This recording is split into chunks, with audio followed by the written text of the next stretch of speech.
నటసింహం నందమూరి బాలకృష్ణ నటిస్తున్న latest movie NTR మహానాయకుడు box office దగ్గర భారీ ఎత్తున త్వరలోనే రిలీజ్ అవుతుండగా సినిమా మొదటి పార్ట్ ఎన్టీఆర్ కథానాయకుడు తెలుగు సినిమా చరిత్రలోనే భారీ డిజాస్టర్స్ లో ఒకటిగా నిలిచి దిమ్మ తిరిగే షాక్ ఇచ్చిన విషయం తెలిసిందే. దాంతో రెండో పార్ట్ పై అటు అంచనాలు ప్రెజర్స్ భారీగా పెరిగిపోవడంతో సినిమా ఎంతవరకు అంచనాలను తట్టుకుంటుంది అనేది ఇప్పుడు ఆసక్తికరంగా మారింది.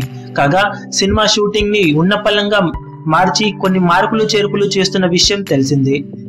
ఇక రీసెంట్ గా సినిమా ఫేట్ ఎలా ఉంటుందని భయపడిన యూనిట్ వర్గాలు సినిమాలో కొన్ని కమర్షియల్ ఎలిమెంట్స్ ని కూడా జోడిస్తున్నారని సమాచారం అందుతుంది. ఫ్లాట్ నరేషన్ తో కూడుకున్న మొదటి పార్ట్ లా కాకుండా రెండో పార్ట్ ను చాలా ఇంట్రెస్టింగ్ స్క్రీన్ ప్లే తో కమర్షియల్ ఎలిమెంట్స్ ను కూడా జోడించి క్రిష్ కొన్ని మార్పులు చేర్పులు చేసి తెరకెక్కిస్తున్నారని సమాచారం. బాలకృష్ణ కూడా ఇందుకు ఒప్పుకోవడంతో క్రిష్ తన టాలెంట్ అంతా ఈ సినిమాలో చూపెట్టబోతున్నారని సమాచారం అందుతుంది. మరోపక్క కొత్త బయోపిక్ స్వర్గీయ వైఎస్ రాజశేఖర్ రెడ్డి గారి యాత్ర సినిమాకు రిలీజ్ అవుతున్న నేపథ్యంలో ఈ సినిమా కనుక అంచనాలను తట్టుకుంటే ఆ ప్రెజర్ కూడా ఎన్టీఆర్ మహానాయకుడిపై భారీగా పడే అవకాశం ఉంది. దానికి తోడు మొదటి పార్ట్ మిగిలించిన నష్టాలను కవర్ చేయాల్సిన అవసరం కూడా ఉండటంతో సుమారు 50 కోట్లకు పైగా టార్గెట్ తో బరిలోకి దిగబోతున్న ఎన్టీఆర్ మహానాయకుడు రిలీజ్ డేట్ ఎప్పుడనేది ఇంకా తేలాల్సి ఉండగా ఈ నెల చివరన కానీ మార్చి మొదటి వారంలో కానీ సినిమా రిలీజ్ అయ్యే అవకాశం ఉందని ఇండస్ట్రీలో ఇప్పుడు వార్తలు షికారు చేస్తున్నాయి. మరి రెండో పార్ట్ తో అయినా మొదటి పార్ట్ మిగిలించిన నష్టాలను రికవరీ చేసి భారీ విజయాన్ని ఈ కాంబినేషన్ అందుకుంటుందో లేదో చూడాలి.